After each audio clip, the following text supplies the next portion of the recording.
My next guest has been living through this nightmare the last 2 years as the sibling of Israeli hostages.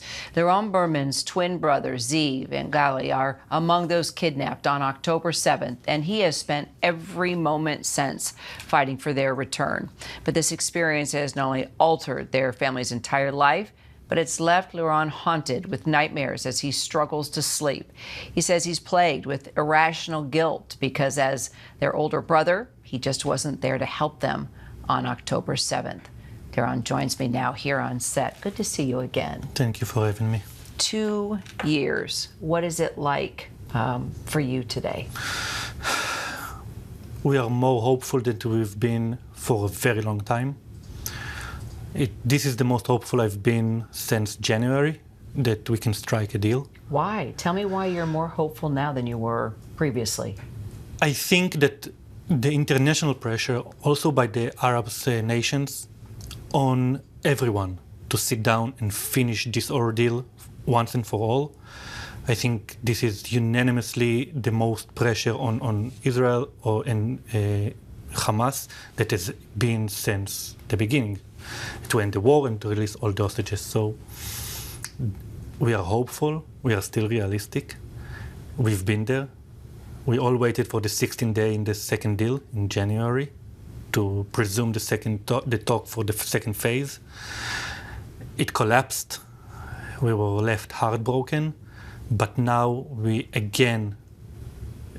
there is talks, which is the most important thing, and I feel that we are close, but until they are here, they are still not here. Of course. What is it that is different about the talks this time, though? Because we've been having the same conversation, more than half a dozen times, right, over the last 2 years. What's different this time around? I think it's the persistence of President Trump.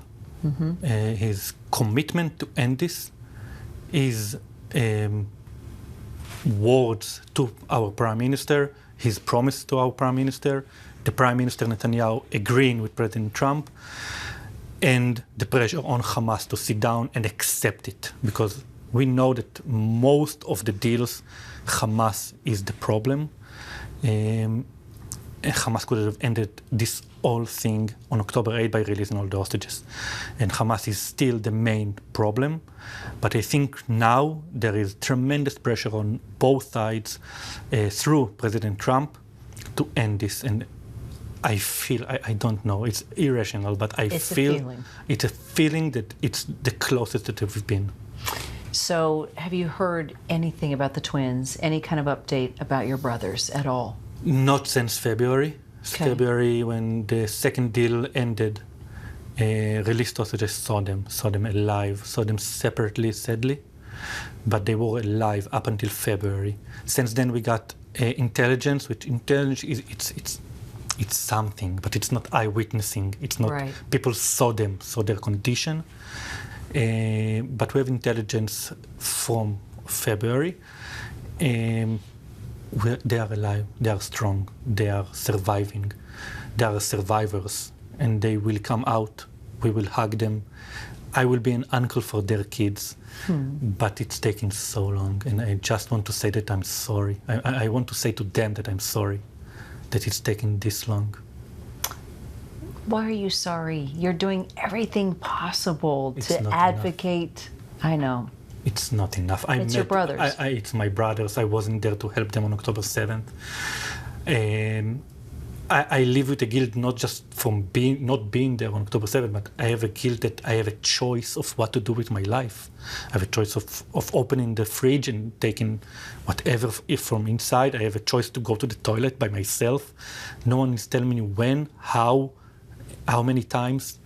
So this is a guilt I live with.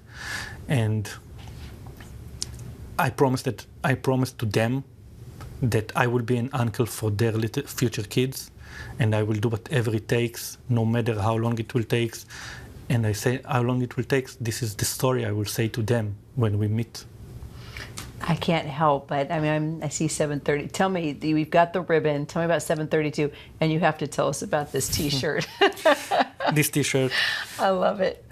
It's a problem for me to walk around with their faces on my body all the time. It's so difficult, and the look from people that look at me like with the grief and sadness, and it's difficult to breathe like this. So this is like, it's a compromise. It's a compromise for myself that, okay, I'm advocating for them and people see them and it's on me, but it's not as to the point, to the face.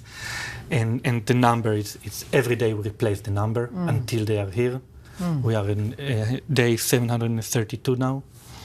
And the ribbon is the ribbon of the hostages. And we wish to get rid of all this memorabilia, advocacy, everything. We just wish to be anonymous again and to be normal people again. I'm a normal person who got struck into this crazy geopolitical fight with Turkey and Qatar and Egypt and the US, and this is not what I signed up for. This is not the life I wanted for myself, and I will do it. I will do it until the end, until the last hostage. I won't do it gladly, but I will do it fiercely. But I want to be anonymous again. Well, I'll tell you, I have twins, and I know how twins are, and they will do whatever they need to do to keep each other in a good place. Yeah. And I hope the next time that we're together, it's with your whole family. Thank you. We hope so too. I'm glad you keep coming back and talking with us, Liran. I will. It's great to get. I love being able to give you a voice. Thank you. Thank you. Thank you so much.